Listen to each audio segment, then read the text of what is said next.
Hello again, everyone, and welcome to another edition of the Fantasy Slant, powered by Pro Football Focus. I'm your usual host, Michael Moore, along with our usual co-host for the review podcast edition, Mike Tagliere. We are one man down, Mike, so we'll do our best to power through this, just the two of us, okay? Oh yeah, I think there's going to be plenty to talk about in this, this week 14 that's kind of taken place. Another crappy week for quarterbacks, but here we are, ready to talk about them again. It should be a fun time. I know. As we were starting this, I was looking at my Twitter feed, and I saw the Roto World blurb about Drew Brees has 0 touchdowns and 6 interceptions over his last 2 games. But I digress. We'll get to that a little later in the show. We'll get a chance to digest that. So first up, Mike, let's go to Vikings and the Jaguars. The Vikings win 25-16. It wasn't like a lot of great play going on in this game, but I think we have to talk about Marquise Lee. I know you've talked about him several times on the waiver wire edition and other, venues, but, he truly is the top Jaguars receiver this year, isn't he? He is. Well, I mean, he kind of seems to be. He's done a lot more on a lot less targets than Allen Robinson. And, this is a week where you didn't expect much out of either of them. Allen Hurns wasn't going to play, but then you figure they're going to be lining up outside, which is primarily where Xavier Rhodes and Terrence Newman have lined up. Those two have combined to allow under a 50% catch rate. It just didn't seem like a matchup. The reason I liked them a little bit more than I probably would have on a normal basis was because Harrison Smith was out for the Vikings. He's going to be out for the rest of the regular season. So that obviously helped with the deep ball. And as you see, 113 yards on 5 targets. That's obviously a rather high yards per catch. So obviously missing Harrison Smith hurt them. I wouldn't go as far as saying he's their best receiver, but this year he's their most efficient. That's for sure. Well, so what do you chalk this up to? Because it's not even like, a couple of freak long plays for Marquise Lee. I mean, he led all Jaguars receivers with 8 targets. No other receiver was even close. I mean, TJ Yeldon led the team with 9. But as far as receivers go, I mean, Allen Robinson had 3 the whole game. That's crazy. Allen Robinson was pretty much being shadowed by Xavier Rhodes. I do know that. So that could be part of it. Terrence Newman, he's been playing so good. He's like one of the untold stories this year. A lot of people talk about, Casey Hayward. They talk about Xavier Rhodes. They talk about Josh Norman, but nobody's talked about Terrence Newman. He's been really good, but he's also 39 years old. And when you're covering a Marquise Lee, who's what is he, 23 years old? It's always going to be a tough task to do that. So, I don't know. It's kind of crazy because their schedule was really tough last week, this week, and then it's going to lighten up a little bit over the next 2 weeks. So, I mean, if Allen Hurns continues to miss time, I suppose we have to look at him as like a wide receiver 3, right? We have to. That's the operative word there. Okay, on the Vikings side, I want to talk a little bit first about the receivers. So you've got Stephon Diggs, who obviously was on fire the first part of the year, kind of cooled off a little bit, but in his place, for some reason, Adam Thielen led the team today. 4 receptions, 101 yards on 5 targets. By no means led the team in targets. That honor would go to Kyle Rudolph. But it seems like Thielen and Diggs are kind of able to coexist because a lot of people were worried that they wouldn't. Yeah, Cordarrelle Patterson's kind of taken a back seat. It's disappointing for me because I've been really hoping that Cordarrelle Patterson was going to take a step forward, and he was consistently seeing 5 targets a week. And this week you saw him see 4 targets. It's a little disappointing, but for me, I think it's more the fact that Diggs is still not 100%. I know that there's stats out there. I don't have them in front of me, but the stats that basically when Stephon Diggs is on the injury report, his stats are far lower than when he's off the injury report. There's always those different split stats between the two. So for me, it was a matchup, I think, where it just benefited that he was matched up with Jalen Ramsey. Jalen Ramsey is an up-and-coming cornerback. Obviously, he was drafted in the top 5 this year. Really good cornerback. I thought that Stephon Diggs would have been able to hold his own against him, but apparently that it didn't take place. But Sam Bradford kind of found in other ways. So Thielen is not a guy I'd want to start on an every week basis, though. I'd rather have someone like Marquise Lee that we just talked about. Yeah. Also on the Vikings, Kyle Rudolph had another good game, 4 for 60 and a touchdown, has now set career highs in receptions and yards on the season. So, we've talked about this a couple times. Tight ends on the year have generally been kind of, meh. But I think Rudolph is a bona fide tight end 1. I mean, maybe not every year, but definitely this year, right? Yeah, he's someone that I actually gave up on. Like, I had spent so much time waiting for him to break out. Like, I held on to him in my dynasty leagues and everything. And then, I just kind of got to the point. And it was actually not until this preseason, and I watched him in the preseason. He looked really he just looks lazy at times. I think he could be so good because you see him make some freak catches. He's a crazy athlete for his size. He's 6'6", 260 pounds, but he moves like a wide receiver. You see him kind of marching down the field. So when he gets into a foot race with like a corner, a lot of times he may be able to beat them. So it's weird that I kind of got off when I expected this from him last year. I expected this from him in 2014. And it's just coming out now. So apparently it just takes Sam Bradford to make your tight end legit. Who would have thought? Yeah, well, look, in fairness, Mike, you were definitely not alone on jumping off on the Kyle Rudolph train. I think pretty much everyone did. And then, like you said, Sam Bradford comes along and then nobody knows anything anymore. So, all right, let's move on. We've got Texans and Colts. The Texans win 22-17. I want to talk a little bit, Mike, about T.Y. Hilton first. Another great game, 9 for 115 and a touchdown. Even when everyone else on the Colts offense looks like, they're average, below average, slowing down, whatever, T.Y. is still going. What makes him so good, in your opinion?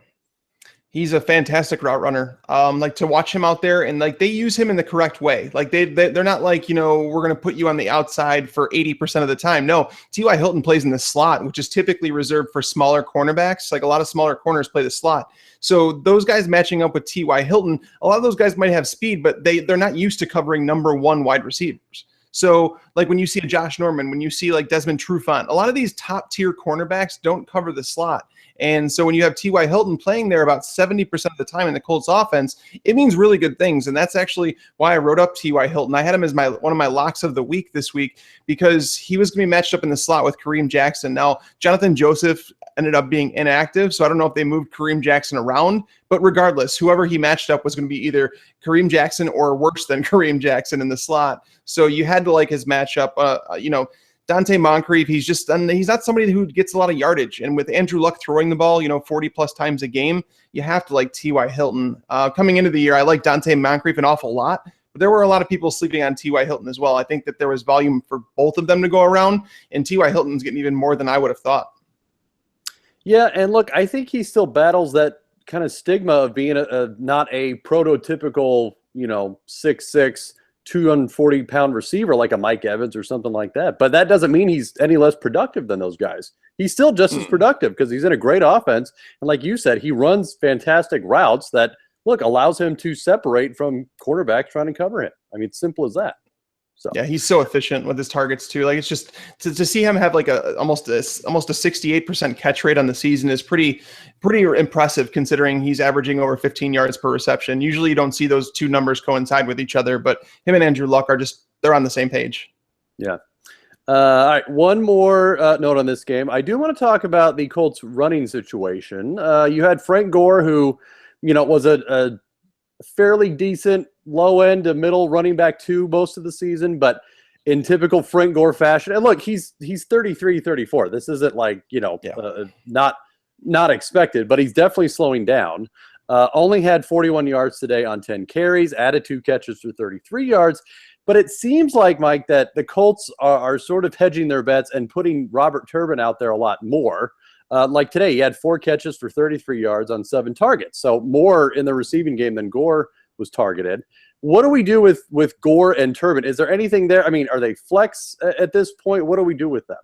Yeah, it's kind of funny. It reminds me of last year with Frank Gore. I think he finished as the number 11 running back, and everybody wanted to run out and say, "Oh, this 33-year-old running back finished as the number 11." But if you recall, there were ups and downs to his season. He was very touchdown reliant, and that's kind of where we're at again. To start the season, he was seeing a lot of touches. You could almost lock him in for 18 touches a week. You could say that he was going to finish with somewhere in between 70 and 90 yards, and he had a good shot at a touchdown every week. But now we're kind of dialing that back because they are using Turbin, as you mentioned. They're using him towards the goal line too. I see that more often, which is really kind of odd because I think that's where Frank Gore is good. He kind of finds those small little holes in between the tackles, and he's he's probably 3 feet off the ground essentially, like his back, so close to the ground. It's kind of crazy. But I was just looking at his snap numbers, and so basically to start the year, he was playing anywhere from 60 to 80% of the snaps. This week he played 50%. You have seen his yards per carry dip continually every single season. Last year was the first one where he averaged under 4 yards per carry. So I'm afraid we are at the end, unfortunately. So I think you play him in good matchups where you project the Colts to score maybe 24 or more points. But if anything under that, it's going to be difficult for me to trust him. Yeah, and I think he just doesn't have a very high ceiling. I No, mean, he his doesn't. floor may be, fairly decent compared to other guys in that level. But like today, somebody on Twitter was asking, hey, should I start Lamar Miller or Frank Gore? And look, even if their numbers have been, not all that different, you got to go with Miller because there's just more upside there than Gore. Gore's not going to reel off 150 rushing yards and 3 touchdowns. It's just not going to happen. I mean, he's going to get his 40, 50, 60 yards on 10, 15 carries and maybe a touchdown, and that's it, especially at this point in the season. So, yeah, no, I was torn. I was torn on all those running backs today. It's funny you brought up Lamar Miller because he was obviously part of this game. I was torn between him, Todd Gurley, Thomas Rawls. They were all in that same category for me. I love Lamar Miller, and everybody tried to talk me off of him. I don't know why I listen to people. Because the Colts were missing Clayton Gathers, their starting safety. They were missing Robert Mathis. They were missing their starting linebacker, the commander of their defense, Dwell Jackson. So it was really a spot where Lamar Miller should have succeeded. So going forward, I think people are going to start to expect that, I think, out of Miller. But he wasn't even on the field very much today. He was splitting a lot of time with Alfred Blue and Jonathan Grimes. Well, yeah, and he got banged up a little bit, and he was even banged up going in. But, so... Well, just don't listen to people, Mike. Just listen to your heart. Okay? That's what I can tell you. Can we cue the music on that? The Listen to Your Heart? That's an 80s song, yeah? Yeah, that'll be in post-production. Anyway. Yes. Okay, let's move on. Lions and Bears. The Lions squeaked this one out, 20-17. A surprise inactive, Mike, just before the game. Theo Riddick not playing, which kind of, to be honest, put a lot of people in a tizzy, including myself, because we didn't see that coming. But we kind of got a glimpse of what this offense will do without him, should he miss any more time. They did have Dwayne Washington, who his snap count has been ticking up incrementally the last couple of weeks. He saw 16 carries today for 64 yards. Zach Zenner sort of spelled him with 7 carries. So as far as the running backs go here, Mike, is there anything worth picking up off the waiver wire? Because I know guys like Washington and Zenner might still be there in a lot of leagues. So is there any potential there with either one of those? It's not really a spot where I'd want to play them. It's funny because I tried touting Dwayne Washington on our waiver wire podcast, and I got shot down by everybody. Brandon, Daniel, and Nathan all shot me down. They're like, don't do it. No. And, I might be able to stand tall for a week, but I've given up on it. Coming into this week, he was averaging fewer than 3 yards per carry.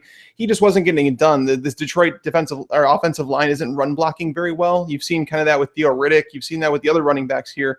It's more of a receiving type game. They want to run almost like a West Coast offense where they don't run the ball a whole lot. This week, they kind of had to. Matthew Stafford dislocated a finger.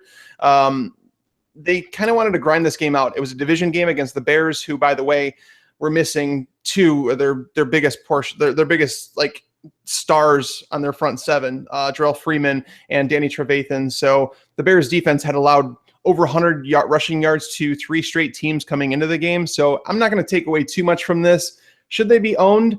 Probably not, honestly, just because I wouldn't drop anybody valuable for them, because this is kind of like where their ceiling is right now. That's kind of his ceiling unless he scores a touchdown. Theo Riddick, I do think will be back. I think he was close to playing because he did get in some practice. So I think this was just more of a precaution. I think that they felt like they could probably beat the Bears just by, keeping him healthy for the week, even though it was a lot closer than it should have been. Yeah. And another note on this that I did want to talk about that I did not mention previously, but I want to talk a little bit about Eric Ebron on this game. His last 2 weeks, yardage-wise, have been the 2 lowest of his season, 32 this week, 38 last week. Seems to be a little bit of a decline on him after he started off pretty decently. So what do you make of that? Is this the Eric Ebron we should just come to expect, or is this a blip, or what is it? Because if any week he should have done well, it should have been this week with Riddick out. That's actually precisely. And last week you had Marvin Jones inactive. So there's been situations recently, and then you go back to Thanksgiving where he had a great matchup. He didn't catch anything. He had 0. So you go through Ebron and you're just like, okay, what do we expect? It's difficult to say that he's anything more than a streaming option at this point, but that's the case with, 80% of tight ends right now. I think there's only so many that you can consider starting every week, regardless of their matchup. You have, let's figure it out. We have Jimmy Graham. We have Tyler Eifert. Greg Olson, I guess, kind of fits that, even though he's been subpar as of late. Delaney Walker, he had a subpar game today. Travis Kelce. Outside of them, there's not really anybody you really feel the need to put in your lineup every week. A lot of people were talking about Ladarius Green coming into today, and we saw his floor again. Ben Roethlisberger on the road. We've talked about that over and over, and people just don't listen. But Ebron, he's just a streamer at this point, honestly, and you have to find – there's some downside here too, is because Matthew Stafford, he didn't know what happened to his finger apparently, but it was dislocated. He has a broken bone in there, so he's going to be wearing a glove for the rest of the season. We saw Derek Carr struggle just on Thursday night, so I don't know if this is Matthew Stafford. From when he hurt his finger going forward, he didn't look very good through the rest of the game. I watched the whole game, so I would definitely be concerned. I would rather own somebody. I think I don't know. I wouldn't say Fedorowicz, but he's teetering right in that 12 to 15 range. I think that's where Ebron's at for me. Yeah. Well, yeah, and like you said, definitely not a must start every week, but a good streaming option or good tight end too, if you've got a league like that. So, all right, let's move on. We've got Bengals and Browns. Bengals win 23-10. Tyler Eifert, Mike, did what we all thought he would do. He would break out, and 5 catches for 48 yards and 2 touchdowns later. That's what he did. So, not to get too dramatic, but is he like a top, 2 or 3 tight end option the rest of the season? I think just with injuries to other tight ends and just subpar production, like you mentioned, he probably is. Absolutely. I had him graded. I had him ranked as my number 1 tight end this week. And I think that I'm sure others did too, but with AJ Green out of the lineup, he's now scored 4 touchdowns in the last 3 games. So that's obviously a good thing. Some people will be like, well, touchdowns, but he what people don't understand is that he played 2 of the top 4 defenses against tight ends coming into this game. So Baltimore, 68 yards and a touchdown, and then Philly last week, who's the number 2 team against tight ends, he 25 yards and a touchdown against them. So coming out of that game with 25 yards and a touchdown is actually a positive against that team who basically doesn't allow anything to tight ends. So that's why I had him ranked as number 1 this week. You figure with AJ Green out, his target numbers are going to be higher when he has a decent matchup. So when it's not like a shutdown defense like Philly was. So to see him only get 5 targets in this game and still put up 48 yards and 2 touchdowns, the weather obviously wasn't ideal. Cleveland didn't hang around in this game. Looking at his schedule going forward, let's see. They play the Steelers next week, which is a great matchup for him. And then they go and play at the Texans, which should be a close-knit game. So, I would definitely say, I don't know. I honestly may say he's my top tight end for the rest of the season. I think I may rather own him than Jimmy Graham with the way that Russell Wilson's looked the past couple weeks. Yeah. Well, and something interesting about Eifert, not a knock last year, but one of the things people mentioned last year about him was his unsustainable touchdown rate, right? He had like 66 catches, but 12 touchdowns. So essentially once every 5 receptions was a touchdown. But with this year, like you said, he had 4 touchdowns now in 3 games without Green. And again, obviously they're a better offense with Green in it, but without Green, I think we just have to take Eifert for what he is. He's just extremely efficient with his targets and with his receptions, right? It'd be scary to see what he could do if he gets, the Gronk type targets where he's seeing to 8 to 12 per game. Like you see that he had 1 game this year where he had more than 7 targets in that game, 9 catches for 102 yards and a touchdown. Like Tyler Eifert is so good. Like he's a dominant tight end in this game. And Andy Dalton, that's obviously the only guy that he feels comfortable throwing to. And I don't blame him. Tyler Boyd's a rookie. Yeah. He's nothing special. Brandon LaFell, well, we've been there. We've done that. Tyler Eifert, he's the man. Yeah. On the other side of the ball, or the field, I should say, you had Isaiah Crowell, 113 yards on 10 carries. Definitely an unsustainable yards per carry average, Mike. I feel like this was just a blip. I mean, you've got Cincinnati's run defense who typically gives up a lot of points to fantasy running backs. People shouldn't read too much into this, right? No, absolutely not. Isaiah Crowell, I mean, I see some people saying, oh, there he is. That's the guy we know. Isaiah Crowell has been bad. Like I've tried to watch because I wanted to recommend him. I have him on my Scott Fishbowl team, and I had to play him this week because I really didn't have another choice. And I'm glad it worked out. But looking at him, this was just the second time over the last 9 games where he's averaged more than 2.8 yards per carry. Like that's not good. Like not good at all. Like he's not averaging yards after contact. This was the first time that he's totaled more than 44 rushing yards since back in week 7. I do think it was a blip. You know, the Bengals have struggled against the run this year. And the Browns going forward, like seriously, I know you can't trade in leagues right now, but Isaiah Crowell would be like a complete sell high, because not only did they lose Joel Bitonio in week 5, which has obviously hindered his performance. That's where his downward spiral started. But Joel Greco, their right guard, they lost him before the bye week. So I just think that it may have been a thing where it's like the QB contain with Robert Griffin helps the run. I know Alfred Morris over his career averaged a lot more yards per carry with RG3 as the starting quarterback. Like it was the splits that he had with Cousins and RG3, like so much better with Robert Griffin. So I don't know if that has played anything with it, but the Bengals have really stunk against the run too. So I guess it's a little bit of both.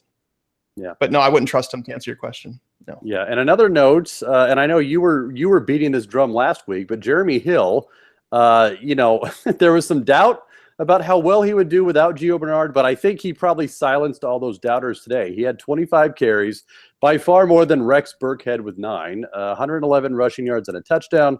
Also added 4 targets compared to Rex Burkhead's 2.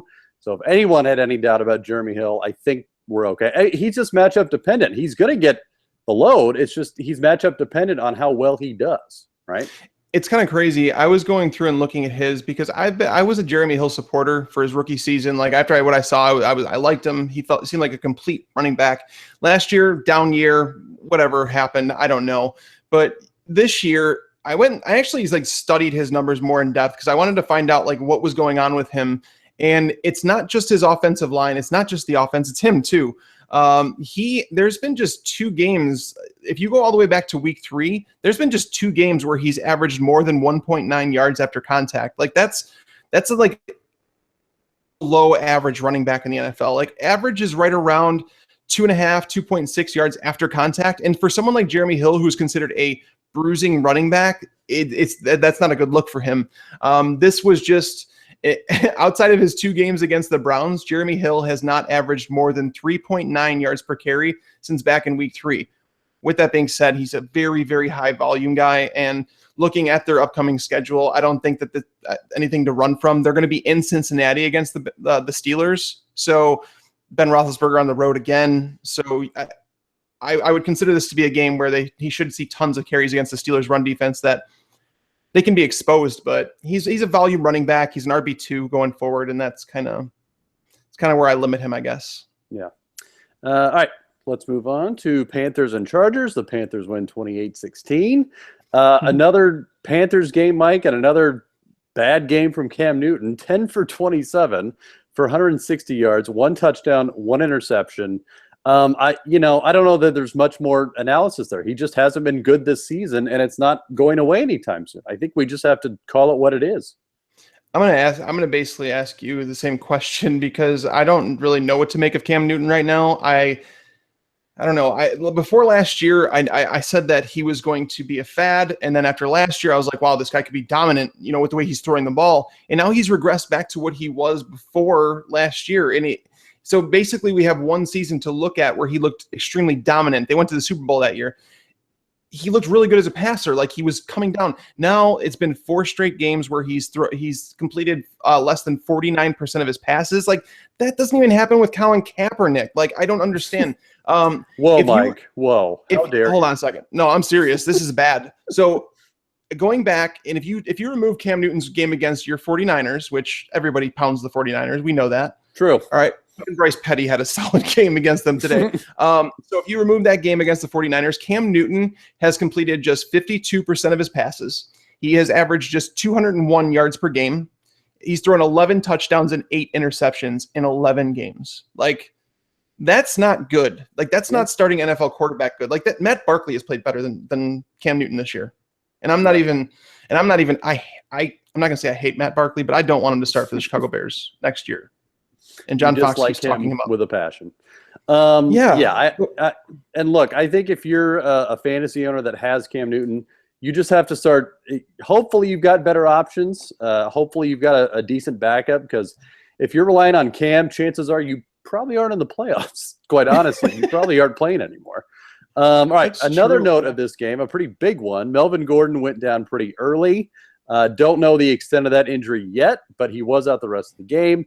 Kenneth Farrell steps in, 55 rushing yards, and added 6 catches for 23 yards. You know, as if the Chargers couldn't be any more injured, Mike. Then they have Melvin Gordon, who, could have made a very good case for comeback player of the year this year, but now he goes down. I guess the main question is to sort of give a preview of the waiver wire. Is Kenneth Farrell somebody to pick up just because there's no one else there, or what do we make of him? Oh, yeah. No, absolutely. It's funny because I was going through and putting in the box scores as I always do, and I came across that game, and I knew that obviously Melvin Gordon went down. I was curious to see the final numbers with Farrell, and 16 carries, 6 receptions in relief of Melvin Gordon. Now, it wasn't the first quarter, so it's not like it was like a huge difference, but this is a game where they were trailing for a lot of it too against the Panthers. So this is like almost worst case scenario for Kenneth Farrell. They don't have anybody else, and there's really not anybody out there on the waiver wire that I would think that can walk in and just play in an offense. They really don't have much to play for in San Diego. The only thing I worry about is that Antonio Gates, he didn't score a touchdown again today. So now we have 3 games left in Antonio Gates' career. I'm pretty confident to say that. And he's 3 touchdowns away from breaking the record, 2 away from tying it. So I think when they get down in the goal line situations, I would think that they may want to go towards Antonio Gates, considering their season's lost. And Phillip Rivers did say that they wanted to get that to Gates. So that's my only concern with Farrell, but he absolutely should be owned. I would argue that he's an RB2 for the rest of the season, just on volume alone. I think he's going to see 20 touches a game. Well, I will not go as far to say that this will be the end of Antonio Gates' career, Mike, because as we've learned before, I mean, his corpse will still be out there 5 years from now, 10 years from now, He's so and still slow. be getting fantasy points. Hold on a second, and even better. Hold on a second. I didn't even realize this. So more week 15 and 16. I'm not sure if you could ask for a better playoff matchup or better matchups either. Farrell plays. He's at home against the Raiders next week, they've allowed nearly 5 yards per carry on the season. And then in week 16, the championship week, they play at the Cleveland Browns. Yeah, that's kind of Farrell. Put your claims in now. I'm pretty sure Melvin Gordon owners were like licking their chops, like to see that matchup in the Super Bowl week. And I would be surprised if Melvin Gordon came back. Yeah. Yeah, definitely keep an eye out on that. Let's take a quick break, Mike, and when we come back, we'll get to the rest of week 14. All right, everyone, welcome back. Let's move on, Mike, to Dolphins-Cardinals. Dolphins win 26-23, and the pouring rain, for those of you that watched it, was quite the sight. I mean, as opposed to the snow in Buffalo and Green Bay, you just had a torrential downpour in Miami where there were several cases of players that could not hold on to the ball, could not throw the ball. It was pretty messy overall. I want to ask you, Mike, about Ryan Tannehill. He was actually pretty decent today, 15 of 20, 198 yards, but 3 touchdowns. Did go down with a pretty serious knee injury and looks like he might be done for the year. So my question to you is, how does Matt Moore affect the rest of the Dolphins? Like, you had Ajayi who was doing pretty well, and we'll talk about him. And, obviously guys like Jarvis Landry are very volume dependent. So what does an injury like this do for them? I don't think that it affects them too much, to be honest with you. They weren't asking Ryan Tannehill to do much. I think there's been one game since week 3 where he's thrown the ball more than 34 times. So I'm sure they're going to try the same approach with Matt Moore, kind of let their run game do work. I think Mike Pouncey might be coming back next week, which would be huge for their offensive line. They've been missing him up the middle, and you've seen Jay Ajayi struggle because of it. We knew he had tough matchups too. Matt Moore is probably one of the better backups in the NFL, honestly. Like, he's a guy that I was shocked that he didn't demand more in like free agency, because I feel like he's a competent quarterback. I mean, me as a Bears fan, I would rather have Matt Moore than Matt Barkley. So I choose Moore. Thank you. Yeah, it's a good name. I mean, it's pretty solid. All right, let's keep this thing moving, Mike. We've got Washington and the Eagles. The Redskins win 27-22. I want to talk about Carson Wentz and the Eagles' sudden need to throw it a lot. For example, Carson Wentz does 106 pass attempts over his last 2 games. He hasn't had less than 36 pass attempts since week 7. which normally for your receivers would be great and it would be very welcome. But as we know, his receivers have not been great. So, is this a good thing that Wentz is throwing it all over the place? And who would this affect the most? I think it was out of necessity this week. Last week was something odd. Last week it was odd. He threw the ball 60 times. That doesn't make any sense. Like Carson Wentz shouldn't be throwing the ball 60 times. No rookie should throw it 60 times. But this week it was out of necessity. So they planned on giving Wendell Smallwood a big workload because it was Ryan Matthews' first week back. He was going to be limited. They didn't want to play a lot of snaps. And Wendell Smallwood got hurt early on. And then they were mixing it up with Ryan Matthews and Darren Sproles as the only running backs who were healthy and active on the roster. And Darren Sproles got lit up on a dirty play. It was like a punt return. He got hammered. He left the game. I'm pretty sure that was a concussion. So Ryan Matthews was the only running back basically available to him. At that time, Washington, I want to say, had taken a lead. And he just threw more than he should. When you look at the core of wide receivers he's throwing to, he should be like Ryan Tannehill. He should be throwing the ball 34 times or less per game. That's really what they should be doing. They should try and make him more efficient. But unfortunately, that's not the case. And the Eagles' pass defense looks awful. Kind of what we thought going in. So, yeah. Well, look, I think if there's one beneficiary of all this, you've got Zach Ertz, who had a great game today, 10 for 112. On 13 targets. He's got to be, I don't know, where do you rank him rest of the season for tight ends, Mike? I mean, like we talked about with tight ends, there's just not many good ones. But look, if the Eagles are going to be passing it 40 times a game and Ertz is going to see, 20% of that, he's in line for a lot of volume there.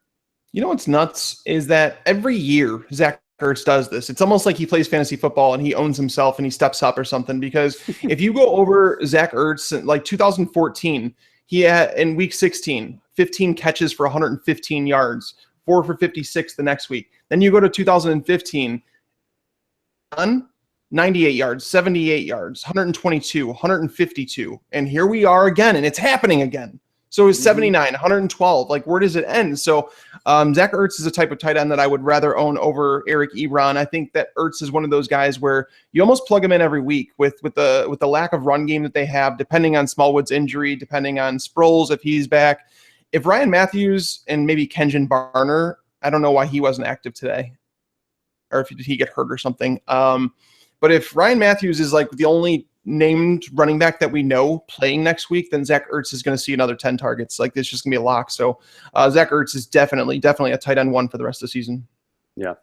All right, let's move on. We've got Titans and the Broncos. A little bit of a surprise, I'd say. Tennessee wins 13-10. Let's talk about the Denver rushing attack, Mike, because it was pretty ugly today. Yeah. They signed Justin Forsett literally off the street this past week. He actually ends up out-carrying Devontae Booker 9-6. Now, it was a pretty tough slog of a game, so it wasn't like this was very conducive to running anyway. But I don't know look, Booker had not been great since he got the starting job a few weeks ago with C.J. Anderson going down. But I mean, this is like this is a huge red flag for any Booker owners at this point, isn't it? It's pretty awful. It's kind of funny that C.J. Anderson's stock has gone up as he's been out. Like, that doesn't really happen. Most people try and take a job, but Booker, he has fumbled this job so bad, like to the point where I don't know if he'll ever get a shot at running a team again unless it's like out of complete necessity. If you go through his weeks, he has not topped 3.3 yards per carry since C.J. Anderson went down.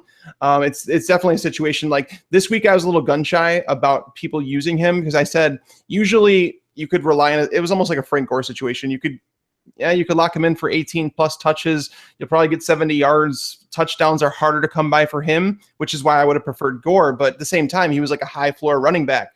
And now 3 carries.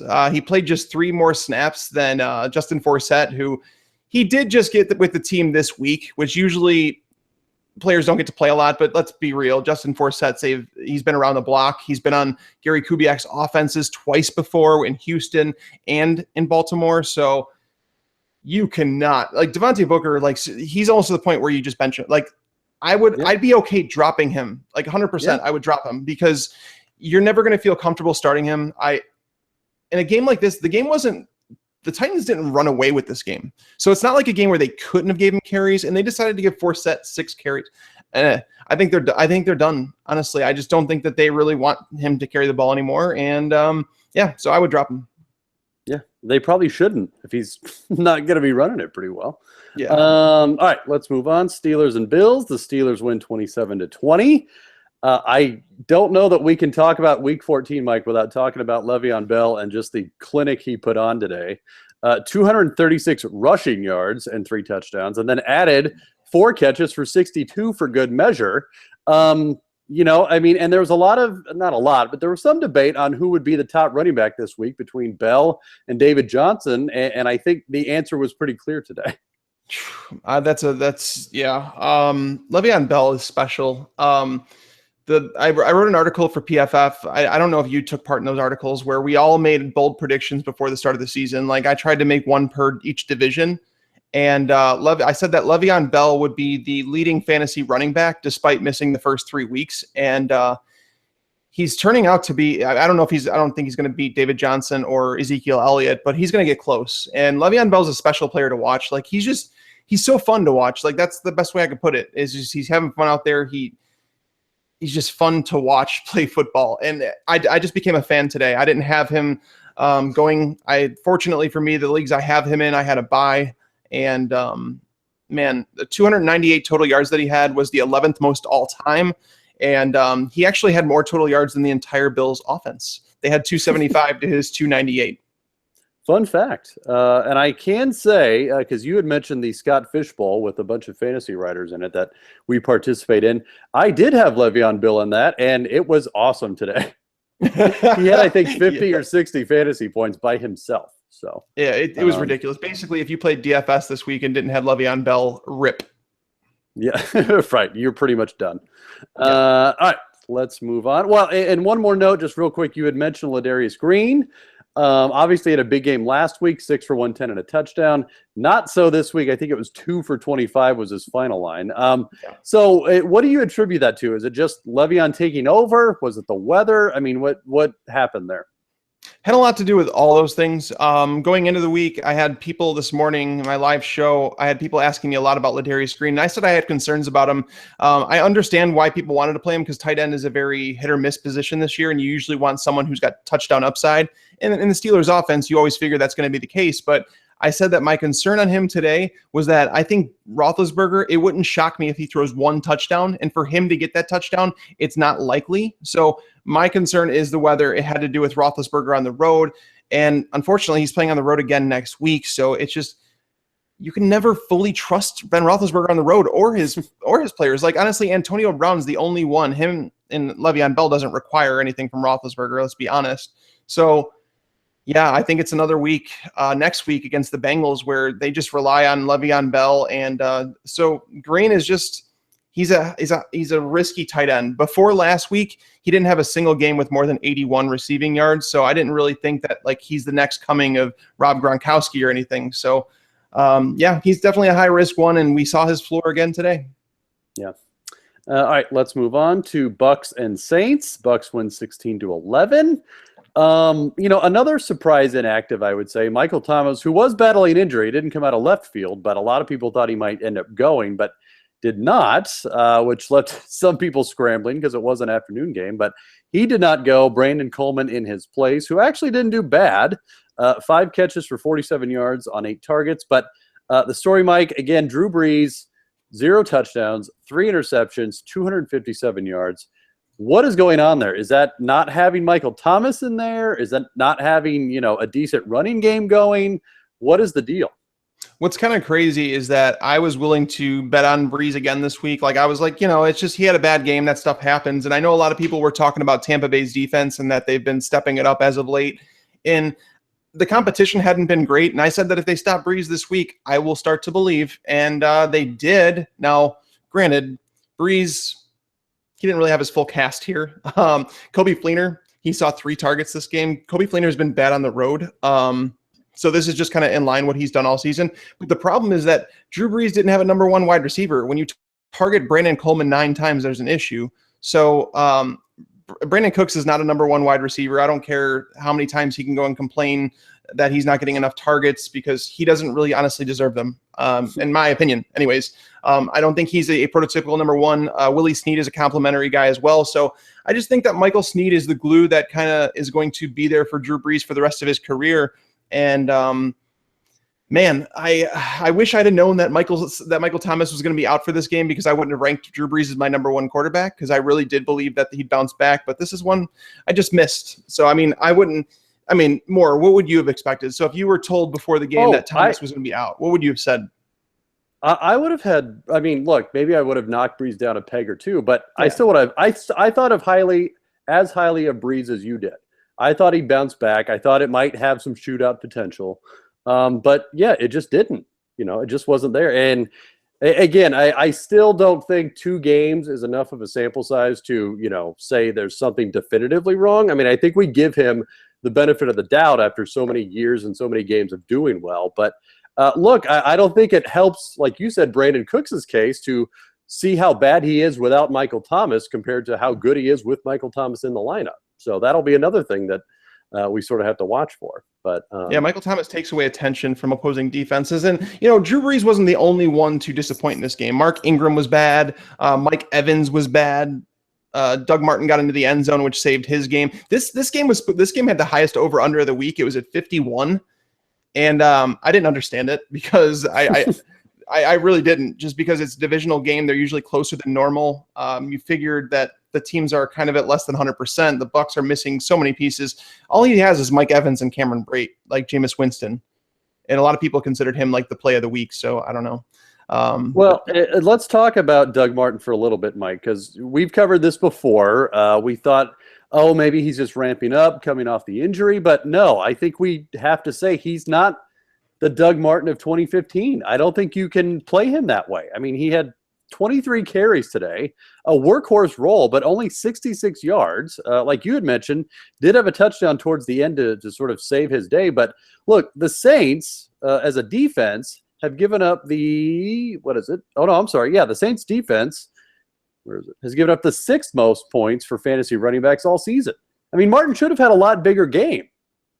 I will say this, though, in defense of Doug Martin, I'm usually not one to stand up for him. So his offensive line hasn't been run blocking extremely well on the season. So get this, he's only averaging 3 yards per carry, right? We talked about earlier about Jeremy Hill and Isaiah Crowell, basically that they're not getting yards after contact like a power back would. Doug Martin is averaging 2.6 yards after contact, which basically means he's getting 0.4 yards before someone is hitting him. That means his offensive line is not doing their job. You should see that number around 1.5 yards typically with most running backs. So he's got struggles there, but part of it's on him, obviously. But the Saints, the fun part about the Saints, I tweeted something out earlier this week. Sheldon Rankins, right, their first-round pick that they drafted on the defensive line. Before he played, the Saints were allowing 5 yards per carry. They had allowed, I think it was 11 touchdowns. And then once Rankins came back, I think it was in week 8 or week 9, he came back. Since that time, they're only allowing it's just 4 yards per carry. They've only allowed 1 rushing touchdown coming into this game. So Rankins has changed that defensive front. So I have to give the Saints run defense credit where they've been playing better. But it's clear that Doug Martin he's a volume guy. He's kind of like, it's almost like a Frank Gore. You know what I mean? Like we've been talking about Frank Gore a lot. Like these are comparable guys. And, he's not 34 years old like Frank Gore, which is an issue. Charles Sims is now back, which is going to eat into those touches a little bit. And yeah. Well, and I know a lot of people had some concern about Jacquizz Rodgers carving a role into that, but he had 2 carries for no yards. So I think it's safe to say he will not be a factor down the stretch. Let's move on to Falcons and Rams. The Falcons, this is just bad. The Falcons win 42-14. Another scratch from this afternoon, Mike. Julio Jones, not able to go with that toe injury. So a lot of people had penciled in Taylor Gabriel for a big day. I don't know. What do you make of his day? I mean, he had the long bomb for 64 yards. But other than that, if you take that away, 2 catches for 18 yards. So, and look, that's not to say that that's still not a productive day, but, when the Falcons score 42 points, it feels like he should have had a bigger game than that.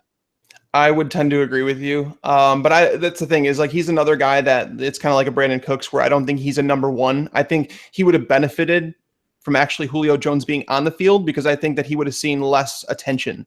So, I mean, playing Taylor Gabriel, I would have rather played him with Julio Jones in the field, and that's being completely honest because Trumaine Johnson was going to shadow, which would have left EJ Gaines if he even played. I didn't even see if Gaines played today. That would have left him against Gabriel. So I would have liked that matchup. I'm just waiting for people to come at me on Twitter and say that Matt Ryan's better without Julio Jones. It's kind of like that whole thing where people are saying that Matthew Stafford is better without Calvin Johnson because he doesn't feel the need to actually have to throw it to him. I'm like, no. You don't take away one of the greatest wide receivers of our generation and say, oh, you know what? This quarterback would be better without him. Let's just put him over here. Right. No. Well, and in cases like that, it's one game. It's not a season. And look, I guarantee you any team on the planet would rather have a whole season of Julio Jones than without. So. Yes. But, I mean, to your point, Matt Ryan had a good day. He was pretty efficient, 237 on 28 pass attempts, 3 touchdowns. I don't know. Do we need to talk about the Rams? I feel like it's just depressing at this point. I mean, even Todd Gurley, who – a lot of people said, hey, if there's any week he's going to be a viable fantasy option, it'll be this week. And he was okay. I mean, he had 60 yards, did add a rushing touchdown towards the end, had 3 catches for 22 yards. But, man, this was just brutal, man. I mean, it was just bad. And the Falcons got out big early, which meant it was over before it barely started. So it was an 18-point PPR day. So I'll take that out of Todd Gurley. It's funny because he was one of those guys I was toying with back and forth with my locks and trying to figure out who to put in there.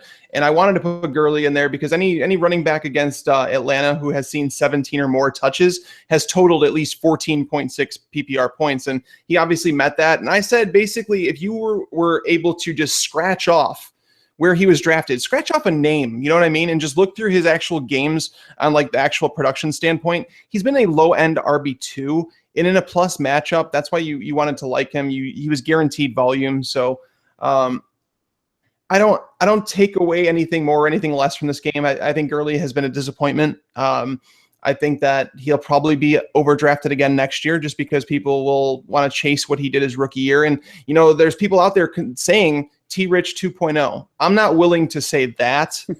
I'm not saying that because I think when he sees a hole, he'll hit it, whereas Richardson just like to run into piles. But I think it's clear that he's not the elite RB1 that people thought he was last year. No, and look, you have to be if you're going to overcome a lot of the deficiencies the Rams offense has. And look, and like you said, I think you said it perfectly. It's not to say Gurley's not good, but if you put any good running back in that situation, I don't think they're going to do much better. I mean, it would take a Herculean effort to get out of that pile. You know? Yeah, no, I mean, you could even go back and look at Adrian Peterson on his early Viking teams and Barry Sanders. Like those guys were elite running backs, and like they're the guys that people were comparing Todd Gurley to. Like he's the best prospect, he's better than Adrian Peterson. We hear that stuff every year, but Adrian Peterson would not average 3.3 yards per carry in a season. He just wouldn't, just because he's an elite running back and he'll find a way regardless of what the team around him. You know what I mean? Some of the blame has to be placed on Todd Gurley. Right. Yeah, and that will be one of the more interesting off-season cases when we get there. So, all right, another blowout. Packers blow out the Seahawks 38-10. Interesting game all the way around, Mike. So let's talk about Russell Wilson first, which is just sad.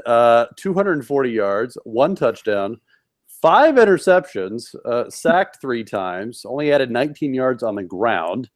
Where do you stand on I'm not going to say whose fault this game was, but I guess who had the worst game? Was it his receivers who did? I mean, look, there was some fault on their end.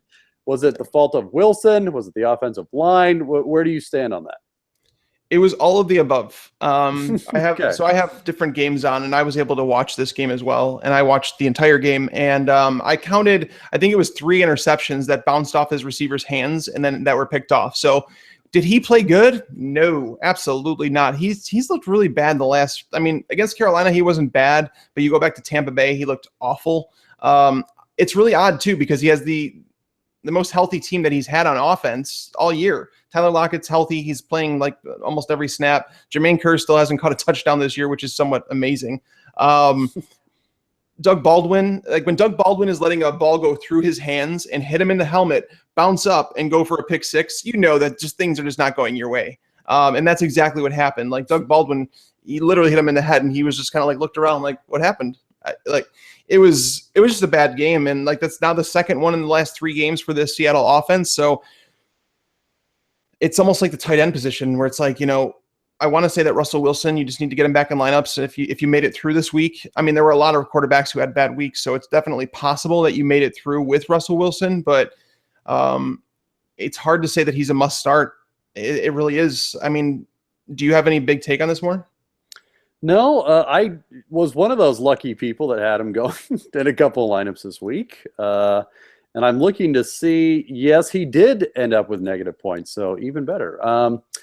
You know, I think there's just a lot of quarterbacks out there that probably have a much higher floor than a guy like Wilson does at this point, you know, and guys that we wouldn't have expected, I think, before the season, from Mariota, who we should say had a bad game himself today, but has usually been pretty good this year, or even Dak Prescott, I think, would not come anywhere close to a negative points game like Wilson did today. So, no, I think it's like Cam. It's like you just have to chalk it up to, look, this isn't Russell Wilson's season.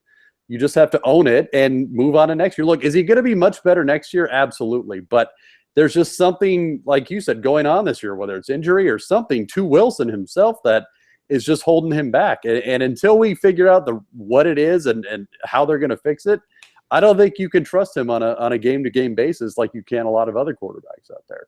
I think it's interesting, and I honestly think a lot of people would lump, you know, like Cam Newton and Russell Wilson in that same category, the whole rushing quarterbacks. But the reason that I liked Wilson, the reason I want to keep believing him, this season's an outlier and what's been a phenomenal career to this point. Like, he has been one of the most efficient quarterbacks in all of football. His completion rate to wide receivers over the last 3 years is like something out of this world. Like, nobody's even close to him. So I'm with you. I think there's got to be something going on. I don't know if the injuries lingered. I don't know what's going on. I don't know if there wasn't any momentum. But his 2 matchups to close out the year, he's going to be at home in both games, but one's against the Rams and the other is against the Cardinals. So he doesn't have a good schedule to close out his season either. So it definitely is worrisome. But yeah, compared to other options, I don't know if you'd likely have a better option to play over him though. Right. Well, yeah, and speaking of efficiency, because I remember I did look this up. I believe he's top 10 all-time in completion percentage and yards per attempt. All-time. Like, yeah, he's so efficient. I mean, he is literally one of the most efficient quarterbacks out there. So I'm with you. I think this year's a blip. I think he comes back way better next year.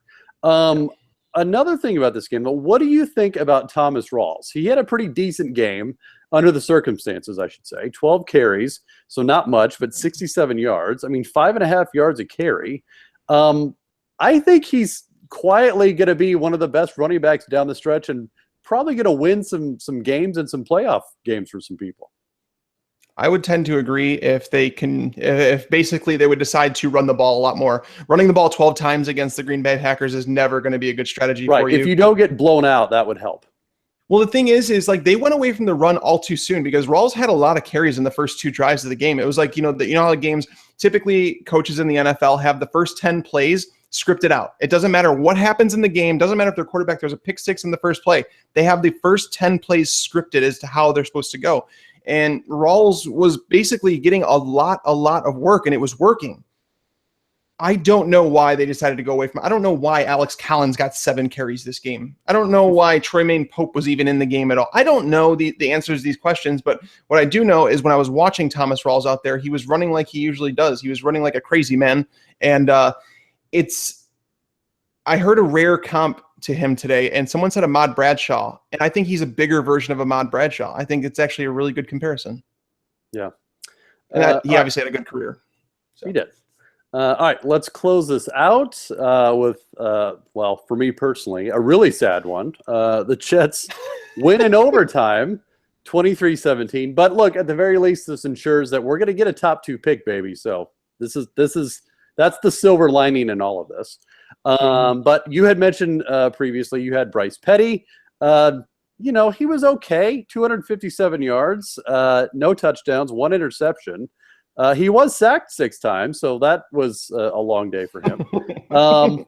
You also had Bilal Powell, who had a very big day, 29 carries, 145 yards, and 2 touchdowns. Did come on for Forte, who was injured pretty early on, so thus the carries there. But I don't know, man. If this Forte injury is significant, I think Powell's a pretty good pickup if he hasn't been picked up already. You know what's so crazy about this whole Bilal Powell thing? Like, I loved Matt Forte this week. I felt like he was going overlooked by a lot of people. Nobody wanted to talk about him because it's like a recency bias thing. I loved him. I felt like this could have been a 30 carry game for him. And sure enough, Bilal Powell ended up getting hit. And that's the thing is, so Bilal Powell, my concern, so this performance, I would think he has to earn more going forward. But over the last 2 years, last year when Chris Ivory got hurt, they never gave him more than 10 carries in a game. They were unwilling to do it. It was like they capped him at 12 touches. Same thing this year. They were unwilling to give him more carries. And then even CJ Spiller last week out-touched him. I didn't get it. I didn't even know why they re-signed him if they weren't going to use him like that, because him and Matt Forte do similar things in the passing game. I think Bilal Powell's a better runner than Matt Forte, like carrying the ball. So they were kind of using him backwards on how I would have. But I have to think that going forward, this would earn him more carries. And so if Forte is in fact out, they're playing the Dolphins next week and they will be at home. And then after that, they go to face the Patriots. So you're not going to really want to go out of your way to play him there. But yeah, if something's wrong with Forte, Bilal Powell he's behind Kenneth Farrow for me in waiver wire pickups, if we were to name them right now. But he's definitely somebody you should add. And then I think we also need to mention, though, Carlos Hyde. He did run wild. 17 carries, 193 yards, did add a catch for 7 yards. So 200 total yards on the day. He's also quietly put together a nice month. I mean, he had 92 yards last week, 65 the week before, and a touchdown, and then 86 the week before that. Now, given he probably should have this week, the Jets have given up the 3rd most fantasy points to running backs, but I feel like Hyde's another guy that, at least before this week, people weren't talking about that they should have, with him being fully healthy. He's got Kaepernick, who, look, I think it's pretty decided that Hyde will do much better with Kaepernick as quarterback than Blaine Gabbert ever could. I think Hyde's a guy that could win some people some playoff games down the stretch too, right? Yeah, what's crazy, I've loved Carlos Hyde. Like he's really talented, and I liked him as a top 10 running back coming into the year. And the reason I felt like Chip Kelly's offense was going to do more than they actually did. But Carlos Hyde, his talent kind of shined through. He's kind of made it through the crap that, I mean, you've witnessed this. You're a 49ers fan. When he's healthy, he's just really, really good. You know, I talked earlier about the yards after contact. It's a really good stat to go by for running backs that are going to, look to see extended roles in the game. They have to continue to break tackles and get through if they're going to warrant extended playing time. And Carlos Hyde this week, 8 yards after contact per carry. Like that's ridiculous. He's like a tackle breaking monster. Unfortunately, he's just trapped on a bad team. And I don't know how he overcame it today, because the San Francisco offensive line has not been great. What he did today was just, there was no way I could have seen this coming. And honestly, there might be some people out there who did, and kudos, but the Jets coming in had only allowed 3.8 yards per carry to running backs. They have played some of the best competition this year. Like their schedule has been brutal against running backs. Like they played a lot, and obviously game script, running backs just get crap load of volume against them. So, but Carlos Hyde, man, he was another one. He was fun to watch, different than Le'Veon Bell. Carlos Hyde's more of like a tackle breaking type of guy, but it was fun. I'm sure you enjoyed it. I did. Also on my Scott Fishbowl team. So between him and Le'Veon Bell, like that was literally half my output today. So holy cow! I'm sure you would have beat some teams with that. Actually, I've got the best record out of everybody, Mike, on the down low. But that's fine. That's fine. I don't know if that'll hold for the next couple weeks. But anyway, back to Hyde though. So the next 2 weeks, he plays the Falcons and the Rams. The Falcons give up the 14th most fantasy points to running backs, at least heading in. They've been getting worse. As the season goes on, they've been getting worse. They have. And then the Falcons have given up the 2nd most fantasy points to running backs on the season. So, yeah, I think Hyde's going to keep it up. I don't think he'll go for 200 total yards every week, but I think he's a good bet for 100 total yards the next two weeks. So I would tend to agree with you. All right, Mike. Well, look, we made it. Just the two of us. So It was a all right. blast. Yeah. So that'll do it for this edition of the Fantasy Slant. For Mike Tagliere, I'm Michael Moore, and we'll see you next time.